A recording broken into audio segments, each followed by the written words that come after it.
So good morning and welcome to the last guest lecture on comparative constitutional law. We have the pleasure and the privilege to have Professor James Fawkes from the University of Münster here today to lecture on the topic of constitutional adjudication and nation building in South Africa.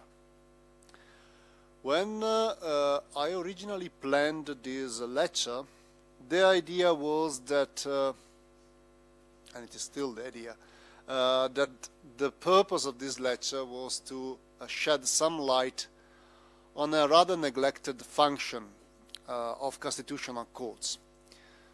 When we teach constitutional courts and when we study constitutional courts, we tend to think about this institution as an institution which has as the main or probably the only purpose the adjudication of constitutional cases, and therefore the interpretation of the Constitution, its enforcement in particular litigation. And of course this is true. This is what constitutional courts do on a regular basis. But this description of the role of constitutional courts is to some extent reductive. Constitutional courts have also a more structural function, which is related to one of the purposes of the Constitution.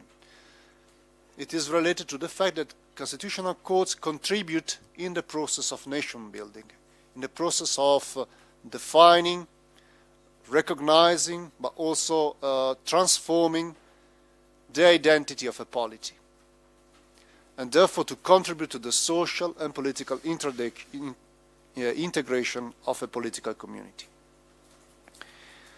In this perspective, this lecture, in a way, completes the trajectory we have started from the first class. If you remember, in the first class, I provided a working definition of what a constitution is, and I told you that, of course, the Constitution is a set of norms aiming at establishing and regulating, constraining government, but should also be regarded as the fundamental law defining the identity of a polity. So there is also this very political, or if you want, also ideological dimension to the notion of the Constitution, in which constitutional courts are implicated.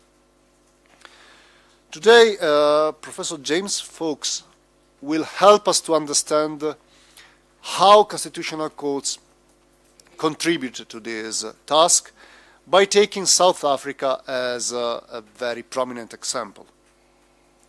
Now, in this course, we haven't talked a lot about South Africa, although we mentioned South Africa in a number of units. I would like just to remind you, in the first unit, when we try to explore the functions of comparative constitutional law, we mentioned that one of the functions of comparative constitutional law is to provide elements. It is a source for constitutional interpretation, and in that context, it was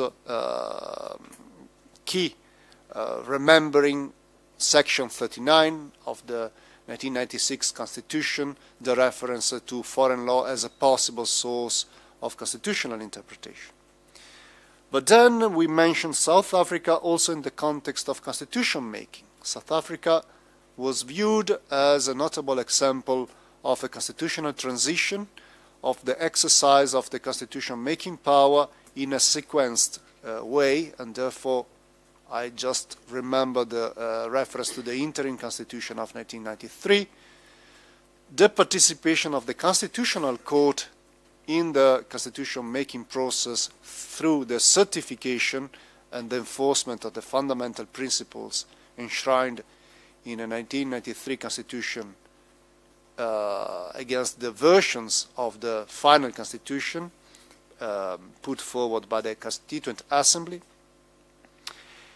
And some reference to South Africa was also put forward in the unit concerning the contents of constitutions and constitutional rights, when we mentioned social rights, when we mentioned positive constitutional rights, the reference to South African constitutionalism was important.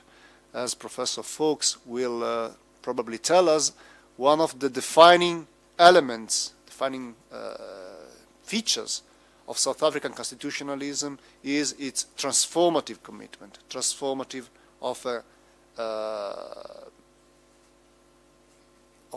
reality, of a social reality, and transformative also of the identity of the polity.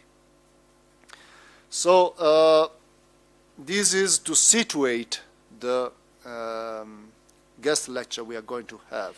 A few words before leaving the floor to Professor James Fawkes on the guest. James is South African, although he works in Germany at the University of Münster.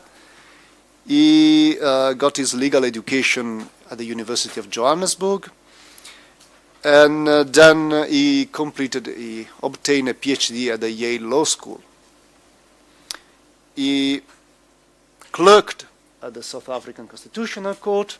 He was visiting professor at the University of Ottawa, and he has published an important book on the South African Constitutional Court. The title is Building the Constitution, the Practice of Constitutional Interpretation in Post-Apartheid South Africa.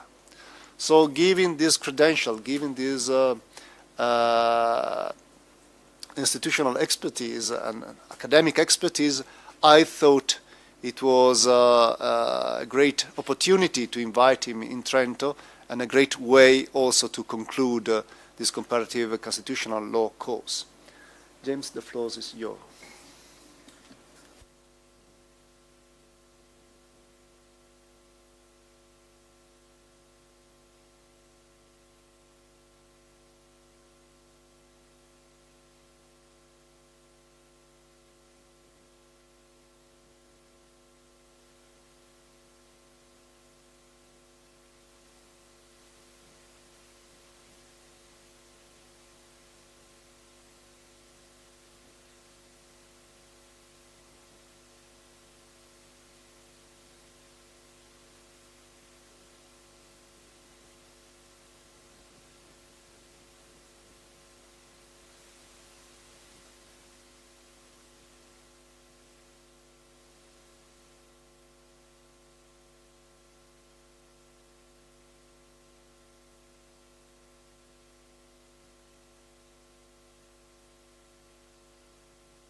In this case, I apologize to those of you at the back who are no longer be able to look in the eye. Right, is this okay? Yeah. To the technical. Right, this is okay. We'll carry on. So, we follow the next stage of the timetable. We have the inclusive elections. The ANC wins 62% of the vote. It has yet to drop below 62% of the vote 20 years later. The ANC remains in power and remains a dominant party. Here are the foundational elections. They were a mess.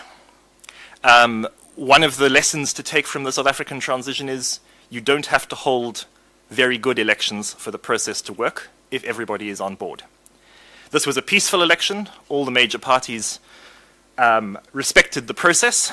And so even though there was lots of voter fraud, even though there were lots of errors, even though ballot papers got lost, even though they ran out of the ink that you used to mark people's fingers, they ran out and they started using water, pretending that they still had the ink. Right? This is a disaster of an election, except that everybody respects the outcome. There are some rumors that have never been quite confirmed, but are probably true, that they just rigged the vote in the end. They allocated shares to each side that was kind of good enough for everybody to be happy, and they moved on. Right? This is a foundational moment in the South African polity, not because it works as an election, but because of some kind of spirit that this is a good thing that's happening. And that's important to remember. And then we get the final two stages. We draft the 96 Constitution, which is the one still in force today. We have the certification process. And the first time that the text is sent to the court says, no, this doesn't fully comply with the principles. It goes back to the Constitutional Assembly. The Constitutional Assembly fixes things. The court passes it again. And the Constitution is signed 10th of December, 1996. All right. This is the process you've talked about to some degree already. It's important, however, to start this way, because this is a story that is the basis for how people view the court and the Constitution. This is what it starts out being. So here is the court. This is, it's done the certification process. It's not in that building yet. The picture on your left is the court building, which wasn't built at that time. It's architecturally interesting. It's trying as hard as possible not to be another big building with white pillars that tries to be impressive. However, if you notice the white colorful tower on the roof, this is there, and there's another one next door, because on the hill opposite the court is a large church, which is lit up. And Justice L.B. Sachs, importantly in charge of the design of this, didn't like the fact that the church was much more prominent than the court, so he put the light towers on top of the court to match. That's seriously true. The other picture is the interior of the court chamber, heavy on symbolism. The wall behind, as you can probably see, is made of bricks. Those are the bricks from the prison that used to exist on the site where the court is built. The only prison in the world that has imprisoned both Gandhi and Mandela. And those are the bricks that the court chamber is now built of. This is very much the attitude of the court building. If you wander around inside it, you will find one piece of symbolism after another.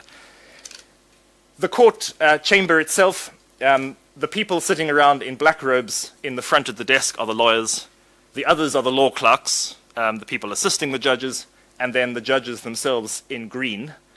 And the court is set up deliberately so that if you are arguing, if you're the lawyer arguing in that lectern in the center, you are in eye level with the judges. Most courts in the world, the judges are much higher and look down on the people arguing. The South African court, suspicious of hierarchy and power, deliberately tries not to do that. You can see the amount of thought that is going into this that has nothing to do with law narrowly defined. Right? This is not about legal expertise. It's not about what kind of decisions are going to be handed down in some technical way. This concern with symbolism, this concern with the project, shows you how important the concern of nation building is to this whole enterprise. All right. Questions so far? I know you've covered a fair amount of this already, but if there are things you'd like to check up on, all right, good. So now you're the court. you've certified the Constitution. What do you do next? And this turns out to be a very open-ended question, because the Constitution is full of rights. We'll talk about some of them, but there are lots of provisions in there. It's full of terms that refer to values: equality, democracy, dignity, non-racialism, non-sexism, peace, and sliced bread. Right? This is the Constitution where you can find almost any idea you like. And the court's job is to uphold the Constitution, which means the court can find in the text authority to do whatever it likes. The easiest thing in the world to do is to make a constitutional argument for court power to do X on the basis of the South African text, because it's all there. So one option, and the most famous book on this is by the man on screen, Tiernis Roux, who was also my first boss, as it turns out. He writes a book in which he's going to argue that the court is useful to the ANC for the certification process, right? That's going to help the ANC get through the transition. It's going to help the ANC reassure the white minority. And after that, the ANC wants to govern. Thank you very much. They've won an election. They have 62% of the vote. The court is now a nuisance. And for the court, that means, says Roux, that they have to be careful. That anything the court does has to be limited by an awareness that the ANC, a very powerful political party that controls every other piece of government, can respond negatively if they don't like what the court does.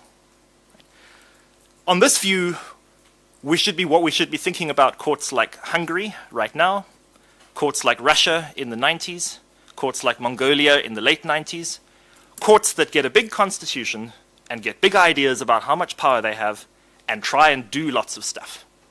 And the government eventually gets annoyed and crushes the court. And the lesson of history is that whenever a court stands against politics, ultimately politics wins. Roux is going to say this is the way you should think about the court, that its contribution to nation building, to grand projects of social change, is quite limited because in this political environment, the court can't do much else. Right? In this environment, this is the only option. And this is where we get a wonderful term, and I've given you a picture of a rainbow in case, for some reason, you were in doubt about the image. The term rainbow jurisprudence. A rainbow is very pretty, it has very nice colors, but actually there's no substance. And if you get up close, it disappears. This is one way to think about the court's decisions, especially in the early years. It's a legal scholar called Alfred Cockrell who came up with the term in 1997. I've given you this particular picture because underneath the rainbow is a Coca-Cola advert celebrating 20 years of our Rainbow Nation. Right? Rainbow Nation is the ANC term. It's Mandela's term. We have people of all different skin colors, but together we make up a rainbow. Today the term is, shall we say, it has a humorous side for reasons like this. Because sure, we are Rainbow Nation, but have we fixed all the problems? And in the case of the Constitutional Court, sure, we have a nice constitution, but does it mean anything to people in reality? And we'll talk about that a little bit more. Right. This is one way to understand the court, that it essentially had to play politics, and that meant it had to do not very much. An important book to read for those of you who are interested more in this question. All right. This is part of the same picture. Right. The two gentlemen on screen are the first two leaders of the court. They are both very interesting men. The gentleman on your left is Arthur Chaskalson, the first president and then Chief Justice of South Africa, president of the court. He has an interesting life. Among the most important elements of it for this purpose is he was one of Nelson Mandela's lawyers at the treason trial. A Jewish man, that's important as well, that the Jewish minority in South Africa often was an opponent of apartheid, partly because apartheid was anti-Semitic, but also because it had a tradition of knowing what oppression was. South Africa, it's not talked about very much, but South Africa has a nasty anti-Semitic moment. At one point, one of the cabinet ministers calls his son Izan, which is Nazi spelt backwards. And there is a lot of inspiration drawn from the Nazi regime by the early apartheid government.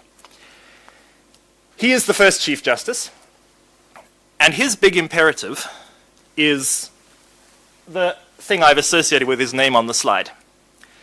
That what the South African court should do is establish a reputation for being an excellent legal court. It should establish a jurisprudence that is globally respected. It should try and be as legally good as it can be, while being cautious. There is a meeting at his home early on in the court's history, which has not been written about, where he gets the judges together and says, "This is a fragile political moment. Let's not mess this up. Let's not be silly.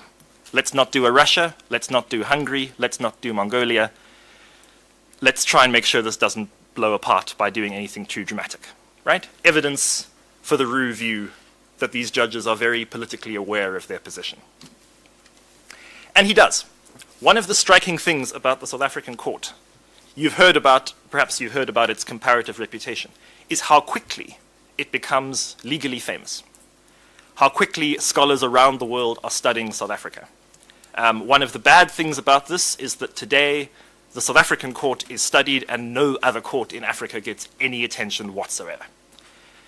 People who want to say, look, I'm a global scholar because I can talk about Africa, talk about South Africa and nothing else.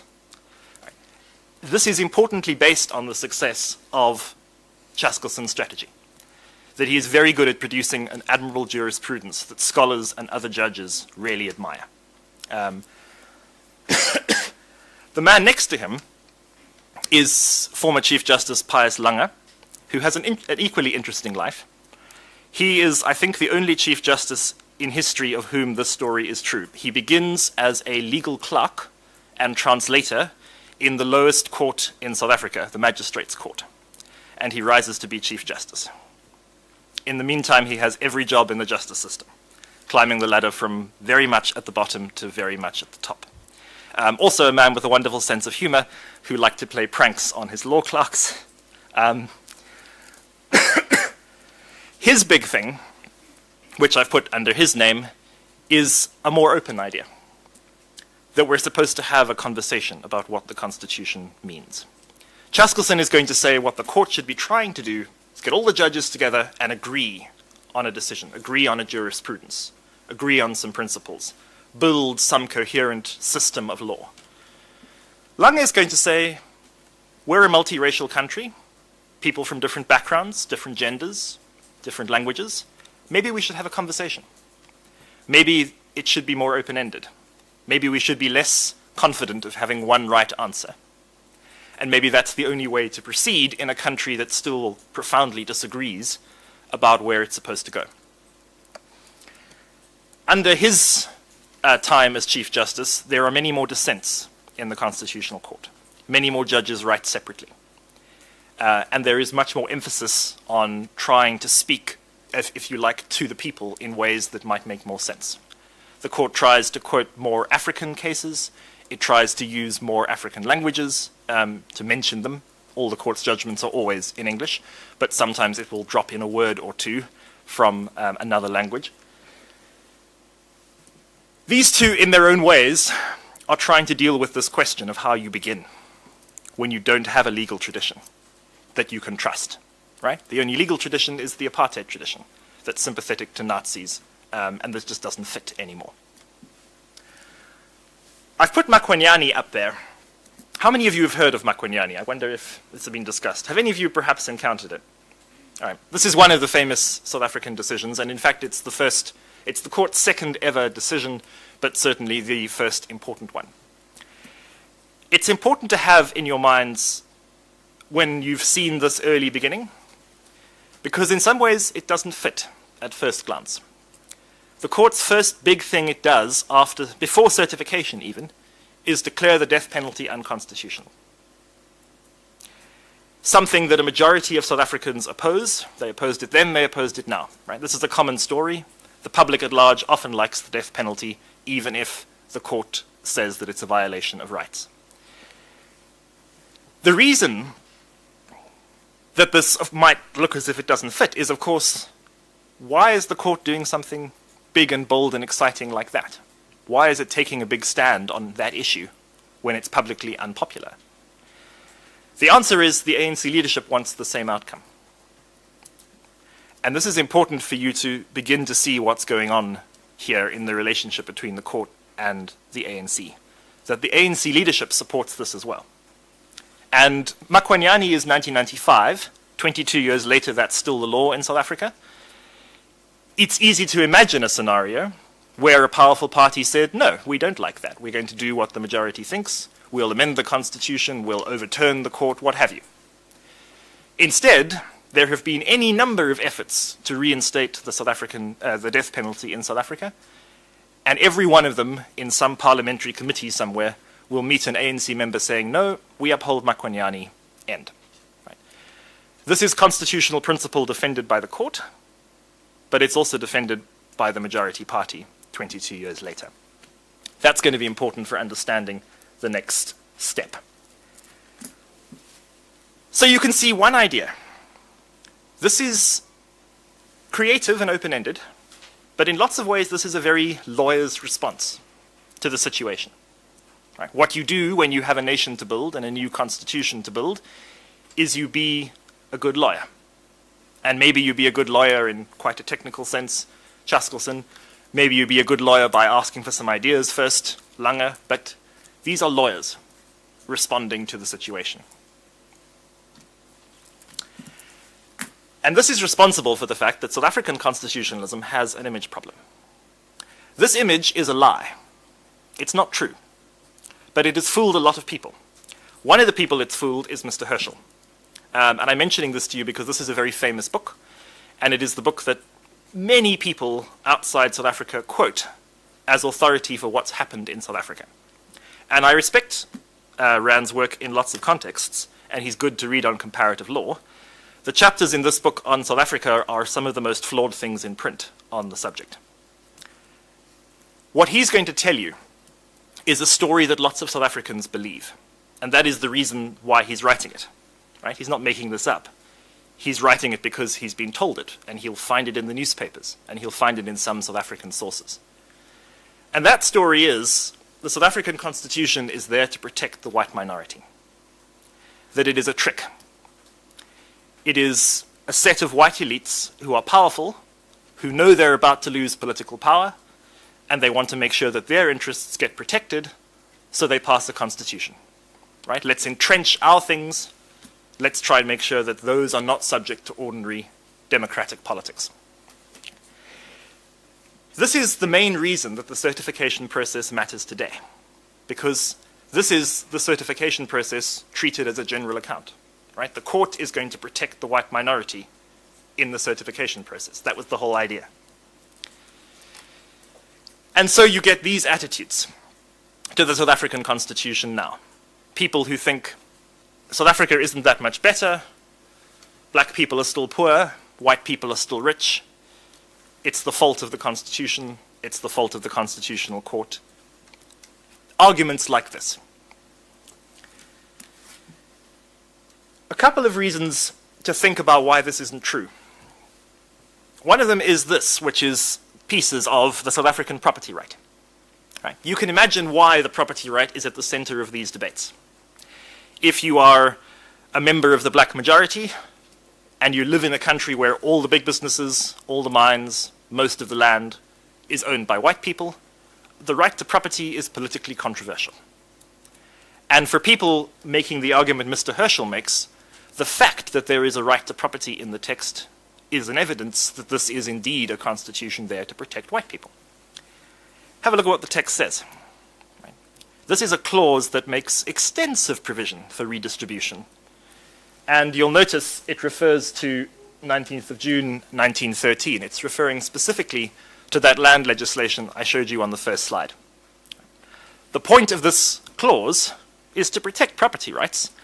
It is also to provide a mandate for land reform, for massive land redistribution. The Constitution is no obstacle to extensive alteration of property rights in South Africa, if you read the text. This is important for you to see. This is not a text that's designed to protect the white minority. And the reason for that is, importantly, that the ANC wins the transition hands down. Right? If this is a political contest, the ANC wins. Partly because they are much better politicians. Partly because they are much better constitutional lawyers. The South African apartheid government is not built on rights. The 1983 constitution, which is the last one that government drafted, remains the last constitution anywhere on earth not to have a Bill of Rights in it. These are not people who think in those terms. The ANC has been thinking in those terms for ages. Remember the Freedom Charter. And they're the most politically powerful organization in the country. So it shouldn't particularly surprise you that Mandela and his successor, Thabo Mbeki, are more successful in this transition than anybody else is. And so most of what the white minority gets from the transition is temporary. Right? The certification process is once off. There are some power sharing agreements, all of which expire by 2001, and most of which the white minority leaves before then. There is almost nothing in the text that actually protects white minority interests. I've told you what de Klerk's view on the matter was, and that's a broader view. The white minority at the time says we won't be safe unless we get our own bit of land where we can run our own affairs. We won't be safe unless we're Catalonia, and we get to have our own, if not actually independent country, something like that. They try that for years, they don't get it.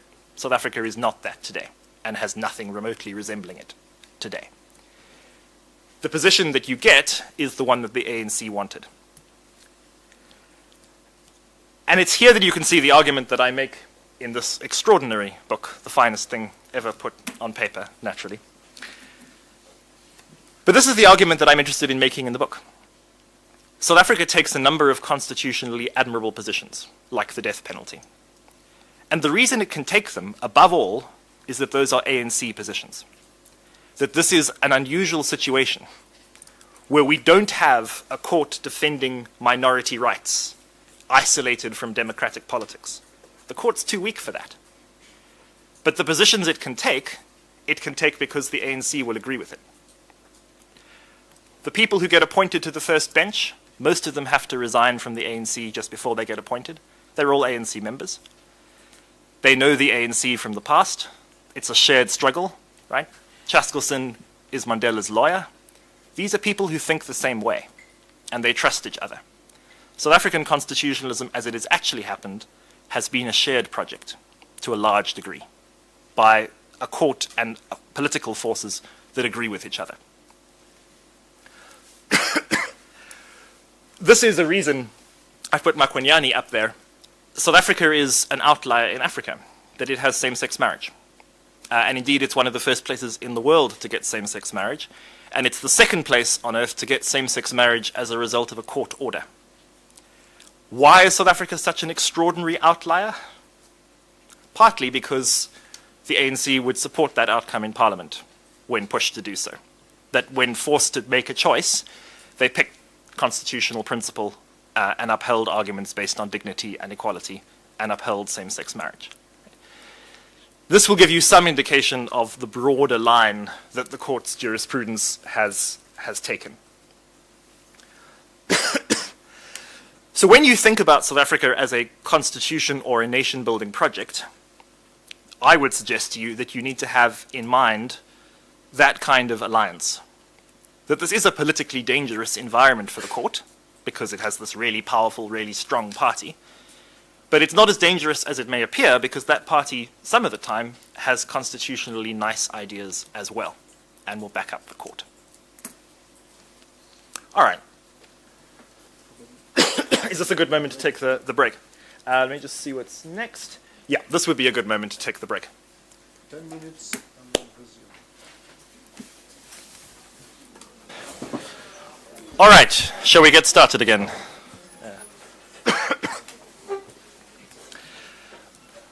Right, thank you. This continues the Italian-German stereotypes. In Germany, we don't take a coffee break in the middle of the lecture. This was much more civilized. Thank you. So we were just finishing up with this idea of the ANC being in charge, and we were talking in the coffee break. It's worth underlining, if I haven't already, I'm talking about the court because this obviously is of interest to a legal class and so on. But the story that I'm trying to tell you about even the court's most famous judgments, about Maquignani, about same-sex marriage, that those have ANC support under them, is part of this broader story, that the ANC is much more important to the constitutional story than the court is. And it's a problem that constitutional scholarship often has, that it focuses on the highest court, and in South Africa that's really easy to do because the court publishes its judgments in English, and there are not that many of them. It's nice and easy to study, and the broader picture gets neglected. I'm not sure if any of you have interest in the Truth and Reconciliation Commission, which I wasn't going to say something about, but we were talking about it at the break. I see a few nods, so let me say something about it briefly. The reason I wasn't going to talk about it is because it's become much less important in South Africa. But it's part of the transition. One of the things that gets agreed is, in some ways, the biggest concession to the white minority, is that people who committed crimes associated with apartheid won't get punished. They won't be criminally liable, they won't be liable in private law, there will be zero liability in terms of South African law. If you come to the Truth and Reconciliation Commission and you tell the truth about what you did. The nice version of that story is that it's going to be a dialogue, that people are going to come, they're going to confess, victims get to meet perpetrators, victims get to find out what happened to their family members who disappeared sometime in the 1980s. The South African transition is quite a violent one. The best figure is 23,000 people dying. This involves a lot of people disappearing. And so the process is meant to be, isn't that a better way to proceed with nation building? Rather than having criminal cases, rather than having punishment, isn't it better if we can have a conversation? And sometimes that really works. There are extraordinary scenes at the commission when you'll have an apartheid security policeman crying with the mother of the person whom he killed in 1982. Right? This happens. And those are very powerful moments. You will also have apartheid security policemen who have been told by their lawyers that if they come and confess, they will get off. And they will read very carefully prepared statements in which they admit just enough that they will get immunity from prosecution. And those kinds of stories, of course, are worse still, because the person isn't getting punished, and there's no real truth, no real reconciliation going on. Which is why in America right now there is a court case where South Africans are trying to get justice against various apartheid people whom they can link, for example, to the Ford Motor Company, which supplied vehicles to the apartheid regime, and attempt to get liability outside of South African law, because in South African law there can be no liability. And one of the court's early judgments is upholding that process and saying that it is compliant with international law, which it might not be today. Under the ICC statute, the International Criminal Court, you might not be able to do that as a country anymore for at least the most serious kinds of crimes. I don't know if there are questions about the TRC. I'm happy to talk about it more. Is that a hand? I have a question. Yes. Could this phenomenon that you explained is be a motivation for the fact that the black majority does not recognize the Constitution as a powerful instrument, as a fair instrument, and that it maybe favor more the white minority? No, absolutely. This is part of the story. Even though the TRC has nothing to do with the Constitution, right, in lots of ways. But yes, absolutely. And you can see why, right? This is a constitutional transition that is nice to white people. And the TRC is meant to be about ANC members who did nasty things as well, right? This is an organization that uses bombs against civilians. It's an organization that tortures its own members, right? The ANC has some abuses too, but it's mostly a story about apartheid crimes by white people. And yes, most white people get off. Yeah. That's certainly a source of anger in South Africa even today. Other questions about the TRC? The last thing I wanted to say about it really is that it's a piece of the transition that has been copied a lot. That there are lots of truth and reconciliation commissions that have tried to follow the South African example in lots of places. In South Africa today, for this reason, it's not seen as positively as it maybe was at the time.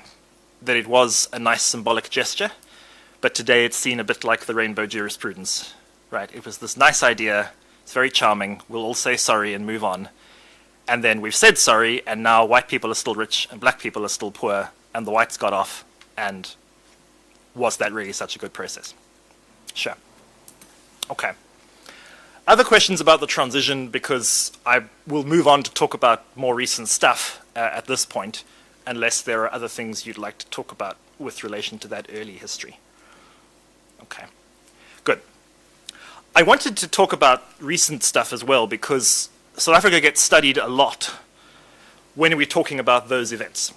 And one of the reasons is that a lot of foreign scholars, particularly Americans, but not only, come to South Africa in those years. And South Africa is the most exciting story around, and it's on the newspapers, and it's the miracle of Mandela, and everybody wants to write books about it. And we have a lot of books on South Africa between 93 and 1996.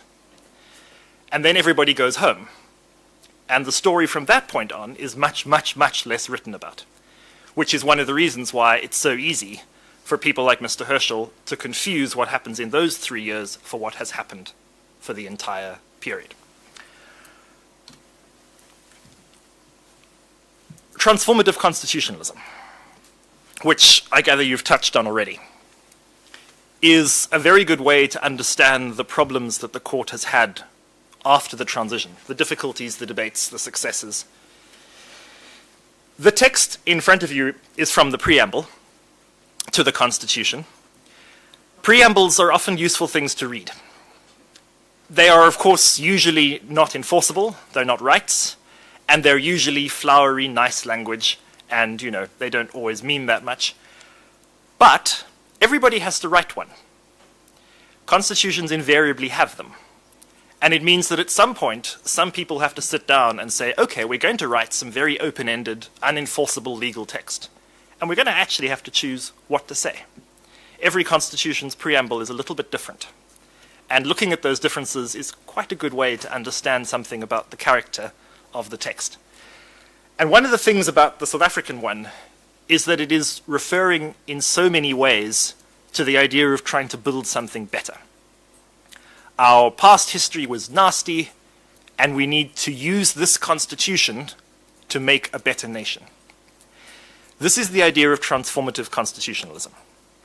The constitution is not primarily even there as a negative check on government. The point is not to stop the government from violating freedom of speech, or to stop the government from imprisoning people without fair trial. Right? Traditional constitutionalism is all about that. Transformative constitutionalism says no. The point of the Constitution, its legal role, is to make society better. And by extension, that's the job of the court. Right? The court is supposed to uphold the Constitution. The Constitution says, change society. Therefore, the court must change society.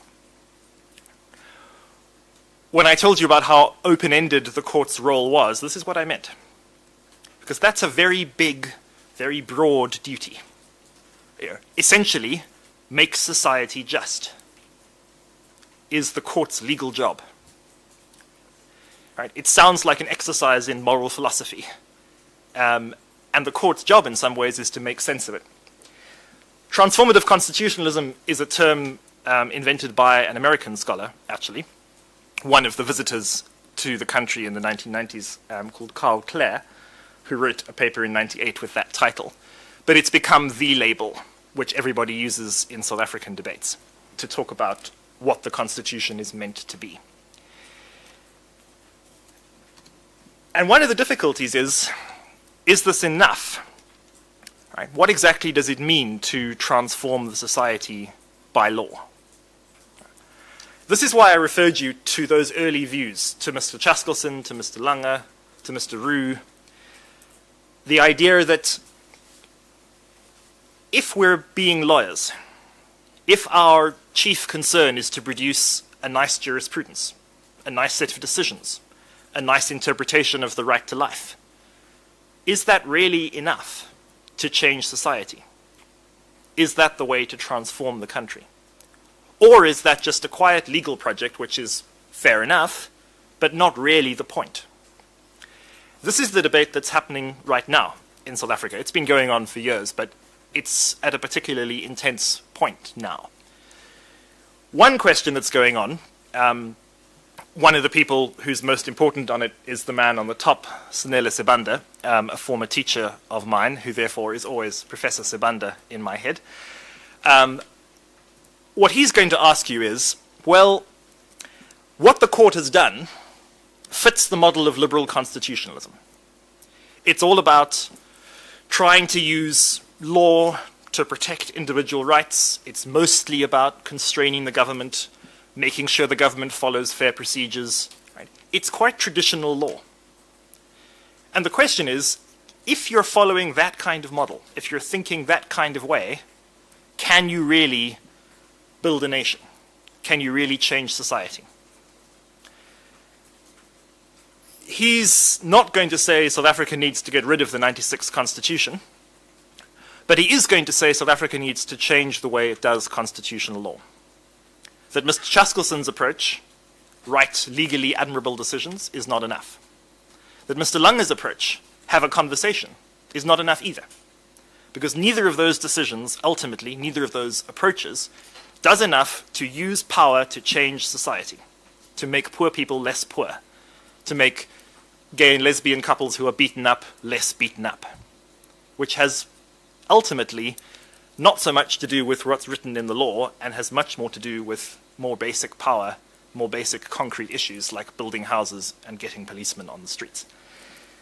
And that's becoming a broader conversation, right? Because the other question you could ask is constitutional law, however interpreted, up to that kind of task? Right? If the task is about policemen or houses, is this really about the law anymore? Is this really about a court anymore? Or is this about traditional government power? Is it about protests on the streets? Is it about more forcibly taking property from white people and giving it to black people? Joel Madiri, who's the person underneath Mr. Sebanda and is a former colleague of mine, is one of the people who's going to be pushing an argument like this, who's going to be saying we need to be answering that question. And this is a view, of course, that's linked to the idea that the Constitution serves white interests.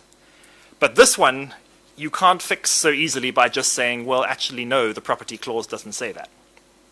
Actually, no, the Constitution, as an historical matter of fact, is mostly what the ANC wanted, because this argument is based on what has happened in South Africa in the 21 years since that Constitution came into force. And that answer is not necessarily very much. So I want you to see these three graphs, which tell you the story of what it has been like, essentially, to be a black person in South Africa since the end of apartheid. The graph on your left is the good news that turns out to be bad news. That is economic growth. The blue bars are rates of economic growth in South Africa. And you'll notice round about the middle, right, that's where the Constitution comes into force. That's where the ANC comes into power. The ANC presides over an era of uninterrupted economic growth with a brief moment during the current depression where the economy briefly goes into recession. Right? The ANC has run quite sensible economic policy. It has also done things like prioritize investment. It has done things like not taking too much property away from white people, because if you do that, the headline in Europe, in America the next day is South Africa turns into another Zimbabwe. No property rights are safe. No foreign investor is safe. Don't go to South Africa. The reason that not much white property has gone to black people is not because of the Constitution. It's because of ANC economic policy. The ANC has long feared that if it did that, the foreign money would go home tomorrow. So the price of having that economic growth is partly not that much redistribution.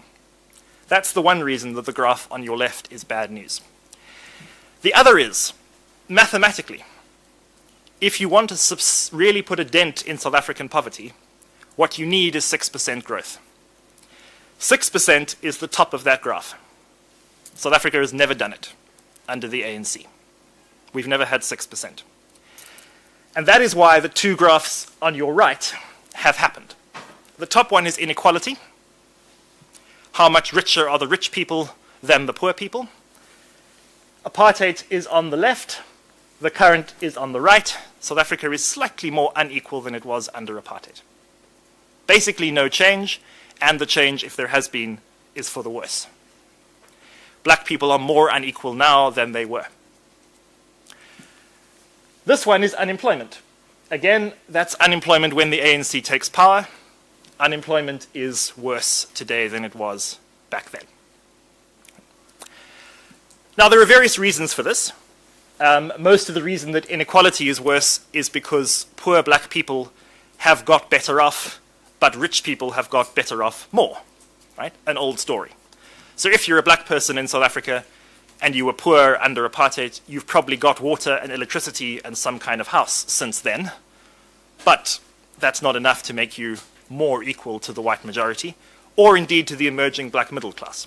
South Africa's middle class is now more black than white. But there is a huge gap between that middle class and the reality for most of the black population. Similarly, the unemployment rate has something to do with various apartheid policies that were unsustainable. But you can see the bottom line. If you're a black South African, what was the point of all of this? Right? What was the point of the Constitution? What was the point of the rainbow jurisprudence? What was the point of all the nice talk, of Mr. Mandela's nice words, of the whole transition? Because for you, not much has changed. And this is one of the fundamental questions that South Africa poses, which I said to you at the beginning is a question for everyone, which is, sure, there are these globally admired decisions on things like the death penalty, on things like same-sex marriage. But is that really a basis on which you can build a nation? Constitutional law in the last 40, 50 years, perhaps especially in the last 30, has been very concerned with things like minority rights. There are lots of good reasons for that, which I probably don't need to spell out to you. But one question that people are asking now is, if there is so much inequality still, if inequality is getting worse, is that a response? And there is more and more the argument that it isn't. That if you are an unemployed member of the ordinary majority in a country, whether that's South Africa or Europe, you don't care very much about how nice the jurisprudence is to gay and lesbian people, for instance, unless you happen to be gay and lesbian yourself. Mostly you're thinking about economic issues. You're being upset that you're unemployed. You're being upset that the global elite, that the banks are much, much richer than you are. South Africa tried an answer to this. And this is where we're going to get to socioeconomic rights. Because the people who wrote the Constitution were entirely aware that for most people in South Africa, that was the key issue. The key issue was going to be this stuff, and not what happened to people who were criminals, who murdered people, and whether they'd get the death penalty or not.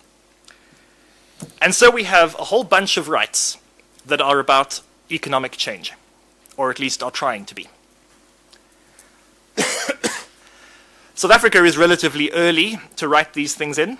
Today, of course, this is not a surprising list. The average constitution in the world will now contain a number of socio-economic rights. And of course, the Italian constitution has a number of them as well. This is not a story that's unusual to Italians, but it's become the most common thing. At the time, more of a novel thing to do. And I want to introduce you to two things the South African court does. One of them is the most famous thing it tries in 2000, and the other one is what's going on right now. And you will see a difference. This is Mrs. Grootboom. I don't know if you've talked about Grootboom before. Right. You don't have to call it Grootboom. Grootboom means large tree, but that's in Afrikaans. To pronounce Afrikaans correctly, you need to be born in South Africa or have a serious throat infection. Most of the country, most of the world talks about Grootboom or something like that. Everybody will know what you mean. And this is Mrs. Grootboom. The place is now named after her rather than the other way around. This is the first big South African socio-economic rights case. The first major time that the court tries to come to grips with these rights. And although there's a lot to say, the basic problem is a simple one. Part of transformative constitutionalism, says the text, is a right to housing.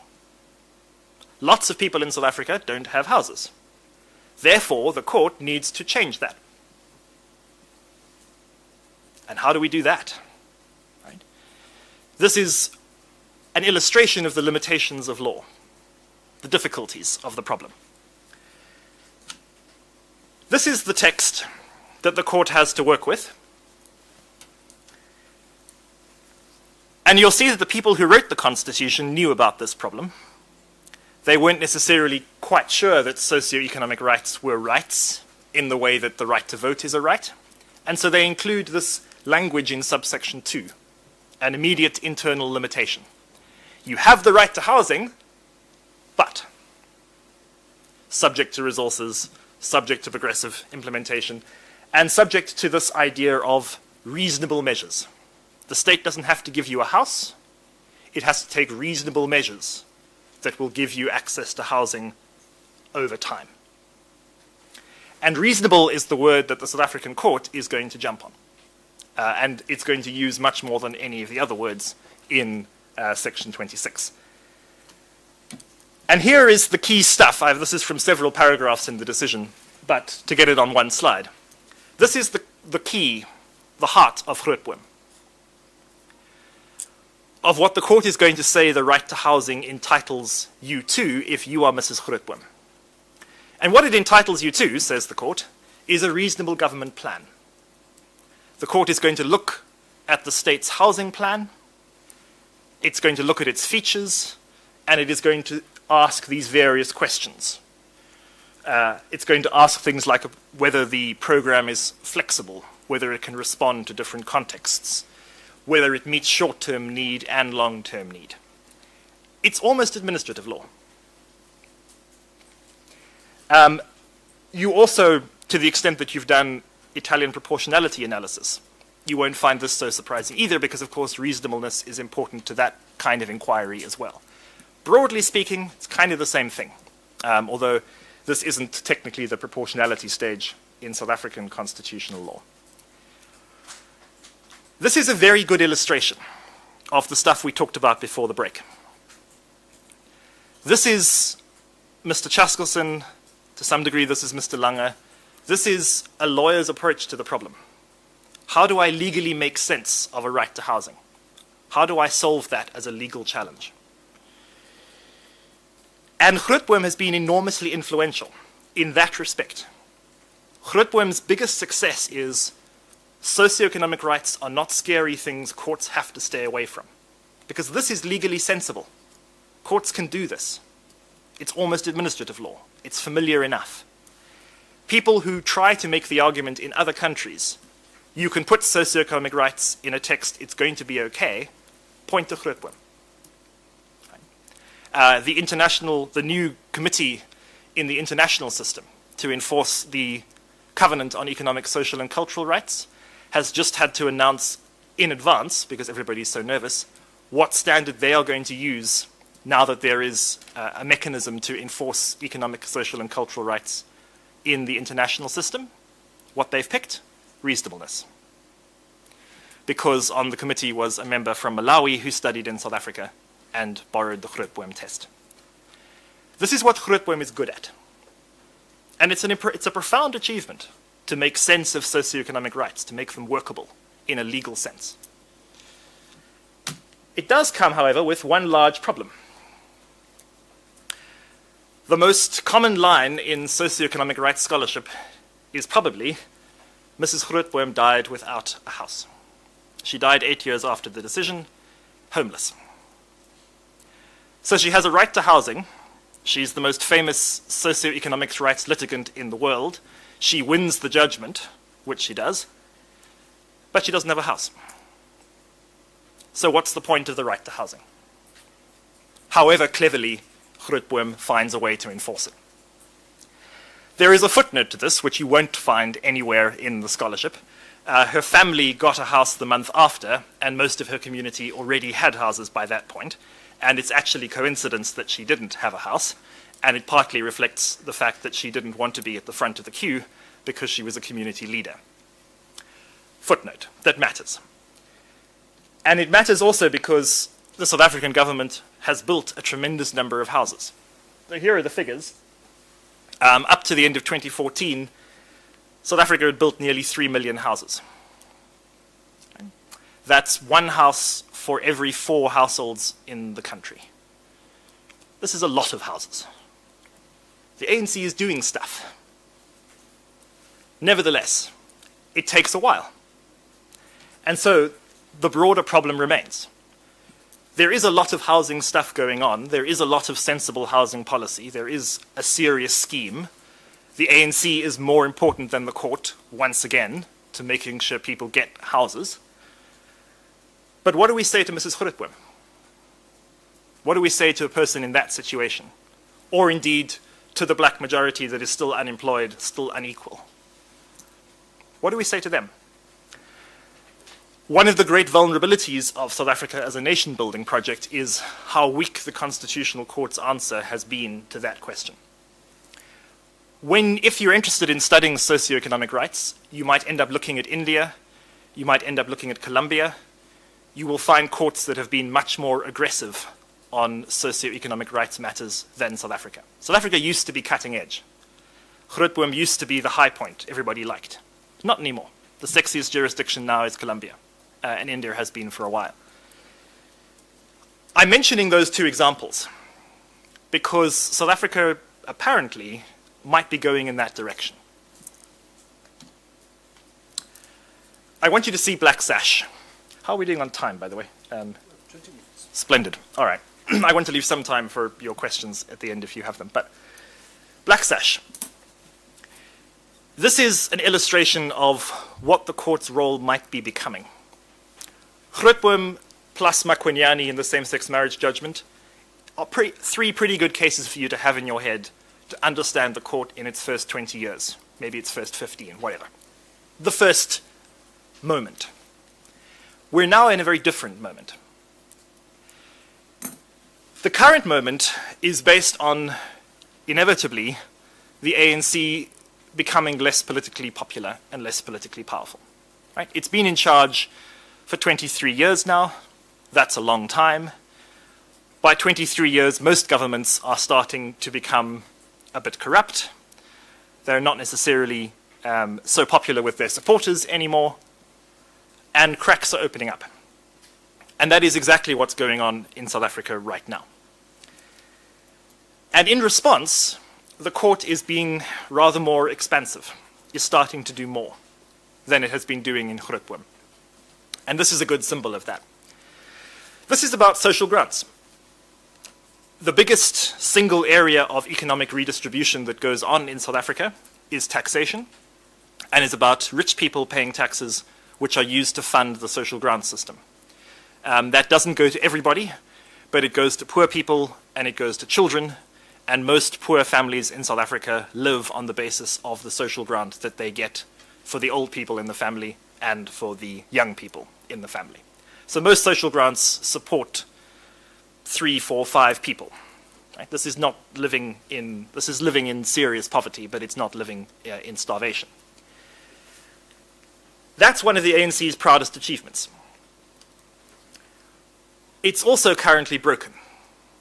The government department that implements the social grants for reasons of incompetence and possibly corruption is not delivering them very well.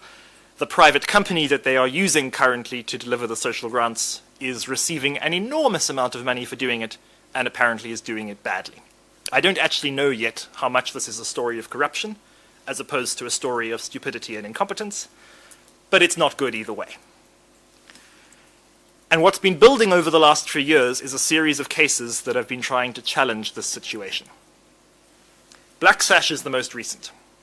And Black Sash is the moment when the court's patience snaps. And if you like, for the purposes of our story today, it's the moment when the court says, grootboom type approaches are not enough. It's not enough for us to check the government's procedure. It's not enough for us to find some problems and then send the issue back to the government to solve. We actually have to take a more interventionist approach. We have to do more. And so they issue the most extensive order that the Constitutional Court has yet handed down. And here are some pieces of it. Right? The court is going to make various substantive orders telling the government to fix the social grant system and to fix what a mess it is. It's going to say that the people in charge have to report back to the court on a regular basis about what's happening. What have they done? How are social grants operating? Is the problem getting better? This is supervisory jurisdiction. The court is saying, we're not going to hear the case, hand down an order, and that's the end. We're going to carry on being in charge of this issue. And our first order is only the beginning. And the government is going to have to keep telling us what they're up to, and if we don't like it, we'll make more orders. And, furthermore, the court is going to set up a semi-permanent committee of experts to help it. This is judges saying, we don't know that much about social grants, just like we didn't know much about housing. Right? We're not accountants, we're not engineers, we're not experts in this stuff. But clearly, the experts that government has are not doing their jobs. So we need other experts. So we're going to get people on a volunteer basis, basically, to be a committee to help us. And the committee is going to study the problem. The committee is going to tell us what's going on. And we will make orders as necessary based on what the committee says. This, for those of you who may have looked there, but you'll find it immediately if you do, this is India, this is Colombia. I don't know for a fact whether the court copied it from them, but I strongly suspect that is where it comes from. But nevertheless, this is a model that's used by the most expansive courts in the global south to act on technical issues. If you want to deal with poverty, if you want to deal with very complicated things like mining companies destroying forests, what have you, these very big technical problems, judges are not up to the job. That historically has been the objection. Don't have socioeconomic rights, judges can't do this stuff. What the judges are saying in this is, sure, we're bad at some of this stuff. We're not experts. We're not going to hand down the decision that says here is what needs to happen. But we can monitor. We can try and manage the process, and we can get people to help us. As it has turned out, the first order of that committee of experts basically looked at the government and said, it's even worse than you thought, Constitutional Court. It's so messed up they can't actually comply with your order. And so the court's most recent order, which is as of 10 days ago, 2 weeks ago, is to micromanage the process even more. The court will now be running the Social Security Department on a month-to-month basis. This is not traditional court activity. It's not litigants bring a set of facts to the court looks at the law, interprets the law, hands down a judgment that gives an order, end of case. As yet, there is very little interpretation underpinning all of this. Right? The court hasn't justified these steps as a matter of constitutional law. You can see how they could, but we haven't had it yet. And indeed, when a court like the Indian court does this stuff, there's never a final judgment. They never give reasons at all. It's just a series of hearings and interim orders. This is one way to think about what Mr. Sibande and Mr. Madiri are saying to you. Traditional constitutionalism maybe can't fix problems like poverty, problems like inequality. Maybe that means you need to do legal activity that is not the traditional model. And that's what the court is trying to do here. That's one reason to see Black Sash. We'll see what happens, right? This is, of course, as I say, happening at the moment, and we have no idea whether this is going to work or whether this is going to produce some devastating attack on the court or what have you, right? We'll see. But it's part of the current pattern of politics. And this is the last thing that I want to say. The colorful graph is about political support. And what matters for our purposes is the green bit. This is the ANC's political support. And you will see that after peaking here in 2009, it's going down. The other graph is about public protests. The South African public is getting angrier, they are protesting more, and they are protesting more violently. And that is a phenomenon that begins about 10 years ago. This is the broader challenge to the Constitution, that the ordinary people in the country do not like the situation. And so they will attack the ANC government, and they will attack the Constitution, and anything else that is potentially to blame for their situation. This is the court shifting role. So if you buy my account, if you buy the argument that a decision like Makwanyane on the death penalty, the decision on same-sex marriage, is built on ANC activity, if you buy the argument that Grootboom is built on this extraordinary ANC housing plan, it can sort of look at the details of that plan because the ANC is building a lot of houses. What happens when the ANC stops working? What happens when the ANC gets less powerful, when the ANC gets more corrupt, when its departments stop being able to pay social grants?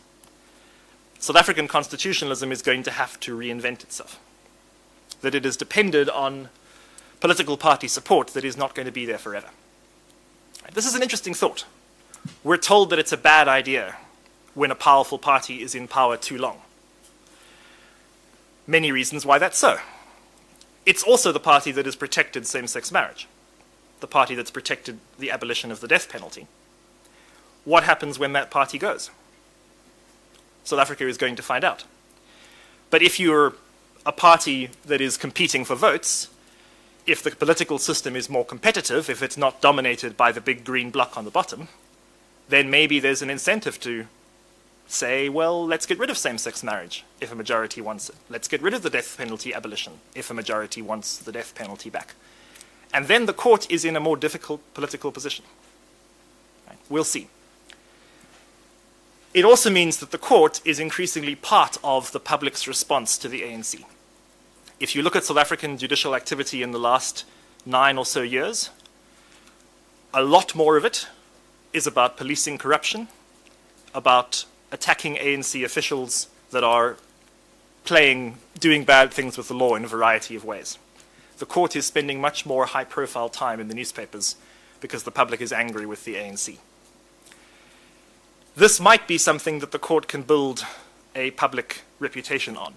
In some ways, it's the most nation-building the court has been, because now the nation is angry, and the court is part of the expression of that anger. I want to end with that idea because it's a good response to this traditional idea that the nation is built on peace and it's built on individual rights. As a story about the ANC, that's really important. As a story about the court, it's not coincidence that the moment the court probably has its biggest public profile is built on anger and economic inequality. The issue that really matters to most South Africans, the issue that law is perhaps least traditionally able to handle, and the issue that perhaps with enough creativity, with the kind of creativity transformative constitutionalism demands, the court might be able to respond to, as other courts in other places have before it. This is where we stand in South Africa right now. And it is a difficult and interesting time, and one where I don't have any answers for you because it's still going on. But you can see how far we are away from a traditional picture, how very far we are away from individual judgments on individual rights handed down and the court moves on. This is what I wanted to share with you today. But if you have questions about this, I'd be delighted to answer them about links that you may have to your own studies, or indeed about how this fits into broader comparative constitutional law. Are there any questions you have? Areas of doubt? Things you'd like me to repeat? Yeah. Looking at recent cases such as the Access case, Mm. so would you say the court is getting more confident of its powers, or does it still use a cautious approach such as in the United States? Yeah, this is the great question of the moment. The question is, is an order like this still cautious or not? And does it mean the court is confident, or does it mean the court is desperate, that it has no other choice? And I don't know the answer to that. What I will say, which is I think an interesting part of the dynamic, one thing that has changed in South Africa since the transition is the people who are on the court. The judges at the beginning are often not judges with long experience in courts, for the obvious reason that everybody in South Africa who was a judge with a long experience on a court at that point was a judge with a long experience on an apartheid court appointed by the apartheid government. Lots of those judges had political backgrounds. The current court is full of career judges appointed by the ANC. Everybody on the court now has significant experience in another court before they get there. And I think one of the things that it is doing is confidence. That these are judges that are used to handing down orders. They're used to telling the government to do stuff as a routine matter of business. And I think that's part of what's going on in this order. I also think that Roux is right, at least, that the early court was cautious. That when Chief Justice Chaskelson sat the judges down and said, let's not mess this up, it was a fragile political moment. People thought South Africa could explode again. Nobody was quite sure what the ANC would do. Now it's 23 years later. We don't think South Africa is going to explode. If it is, it's because the court hasn't done enough. Right? That's the argument that has play now. So there is more to say, but I think that's the approximate answer to what the judges are thinking. Yeah. Yes? I didn't understand it. You said that the majority,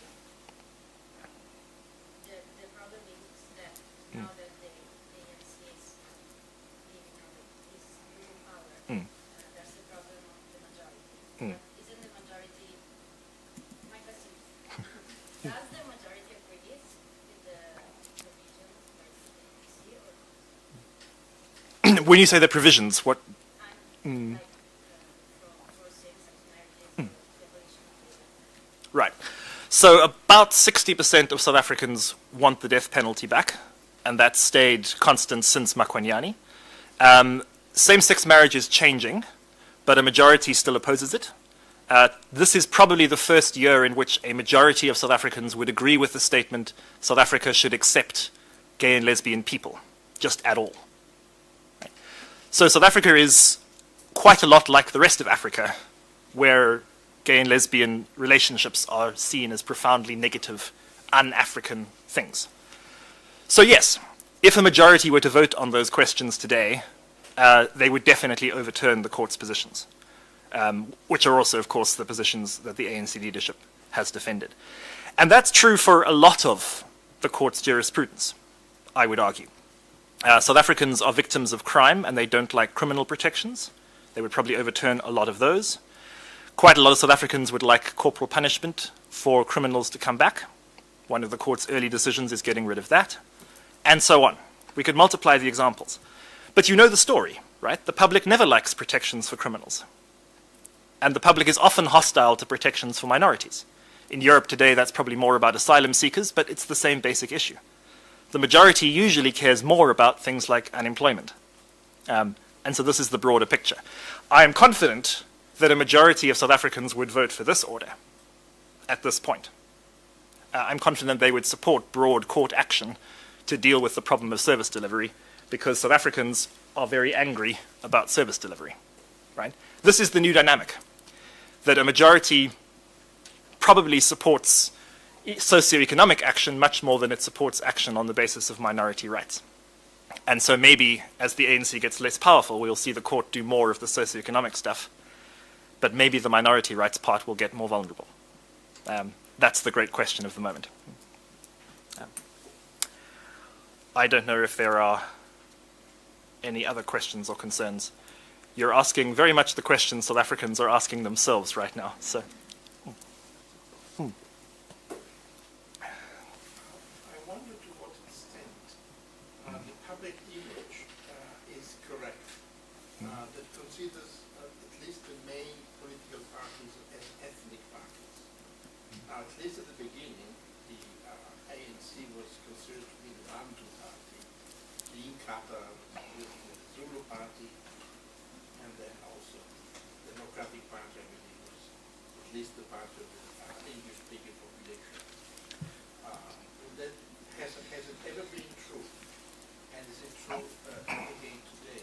And I say this because the ethnic parties have very much to do with nation building. And so one might wonder to what extent changing the very nature of political parties will affect the process of nation building.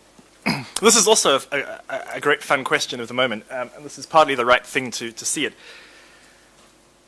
The broad South African story on ethnic parties is really important for understanding why South African politics is not necessarily the same as the rest of Africa. The ANC's reason for being founded in 1911 by a man called Pixley Sammer, who was annoyingly good with languages. He could speak about 9 of them. As somebody who is trying to learn German at this moment, I'm very envious of Mr. Sammer. His point is that there were lots of different tribes in South Africa, and that if they all tried to form their own political parties, they would be too weak to stop the whites. The ANC is built on rejecting ethnic politics. That isn't necessarily so true today, where this is starting potentially to matter more. But it is a broader story from this graph, because the most ethnic party on this graph is the IFP, the red bit, the Inkatha Freedom Party, traditionally representing the AmaZulu. You will notice that their support is declining. Ethnic politics isn't necessarily a winner in South Africa, up to this point. What we're waiting to find out is, as the ANC gets weaker, will that change? And partly that is changing with the current president, the successor to President Mbeki, President Zuma, who has been much more willing to play up the fact that he is a member of the AmaZulu, which potentially could change the way that South African party politics works. That's another kind of story we could tell. That just as if politics gets more competitive, there'll be less room for minority rights. If politics gets more competitive, there'll be more appeal to say, Zulus vote for me, Amaxhosa vote for me, and so forth. We'll see if that happens. Up till now, South African politics has kept a lid on that. And this is much more a story of South African politics than it is the court. It's one of the proud achievements. If the story is about race and class, we have a very different story. The DA/DP is the party of white people for a long period of time, but you'll notice that its support is increasing. That is because that party has finally come to realize that if it doesn't have policies that are somehow supported by black people, they are never going to grow their vote share. This is the moment when the DA comes out in favor of affirmative action. Right. If it seems ridiculous to you that the second most powerful party in the country only supported redistribution for black people in 2009, I agree with you. But that is the moment when that party gets a black leader and begins to market itself to the black middle class. The current split in South Africa is a class split. The middle class votes DA. The people who want radical economic distribution vote for the EFF, the Economic Freedom Fighters, modeled on Hugo Chavez. Its leader wears the beret and everything. And at this point, the poor traditional voters tend to vote ANC. This is the story we know from India, where the majority party, Congress, becomes the party of poor rural areas and quietly dies, and people in the cities vote elsewhere. South African politics is currently utterly class divided, and as yet, and we hope this will continue, at least I would, It's not ethnic.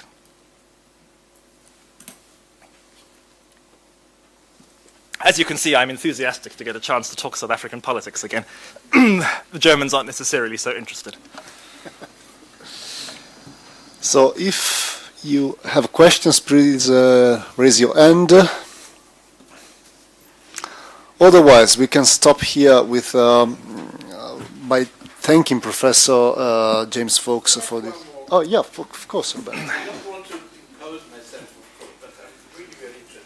Now, I would like to refer to your conclusions, and when you said, is this the job of the Constitutional Court?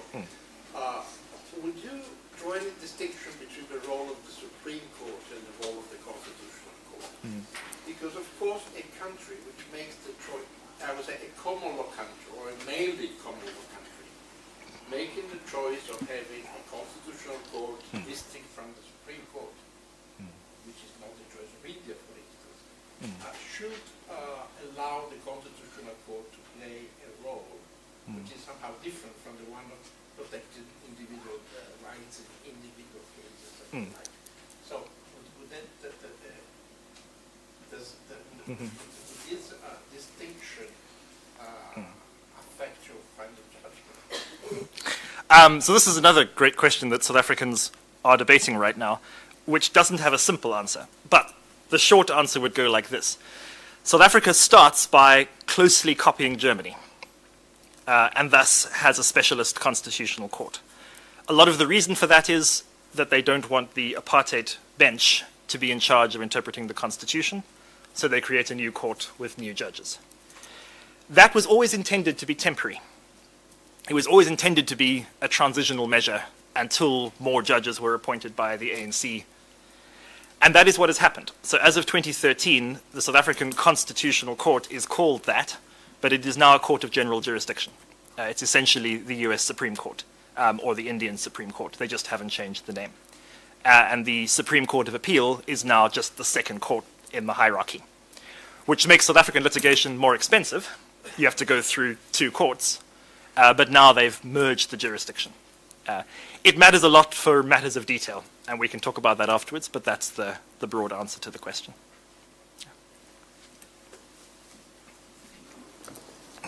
Okay, so while I was listening to Professor Fawkes, I was thinking to something that happened to me a couple of years ago. I was in Berlin in a day not really like this. It was a grey day, and I presented a paper, and the professor that introduced me said, I really like the paper. This paper is grey in a very refreshing way. So, which I liked, because the grey was not really something, let's say, despicable, but it was a synonym of balance. And I'm not going to say that your presentation, your lecture was grey, but it was definitely refreshing and balanced, because I could, I would say, perceive the passion that was made, but also the capacity to take a detached approach and to offer many nuances in your presentation. So thank you very much for this, and thank you also for coming and for welcoming Professor Fawkes. Yes, thank you, and thank you for your kind attention.